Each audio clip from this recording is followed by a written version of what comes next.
ایک رات سلطان محمود غزنوی رات کے وقت معمول کے مطابق گشت کر رہے تھے اور ایک تندور کے پاس کسی شخص کو سویا ہوا دیکھا تو اس کو اٹھا کر پوچھا کہ وہ کون ہے۔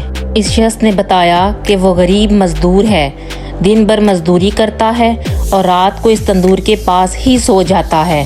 سلطان نے پوچھا کہ اس سردی میں اس کی رات کیسے گزرتی ہے، تو اس مزدور نے جواب میں جو کہا اس نے سلطان کو ہلا کر رکھ دیا۔ مزدور نے کہا، جناب، نصف رات آپ کے انداز میں گزرتی ہے اور بقیہ نصف آپ سے اچھے انداز میں گزرتی ہے۔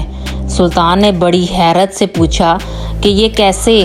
مزدور نے جواب دیا کہ جب تک تندور گرم رہتا ہے تو میں آپ جیسی گہری نیند سے لطف اندوز ہوتا ہوں، اور جب تندور ٹھنڈا ہو جاتا ہے تو میں اٹھ کے اللہ کی عبادت شروع کر دیتا ہوں، جو آپ کے مقابلے وقت کا بہتر استعمال ہے۔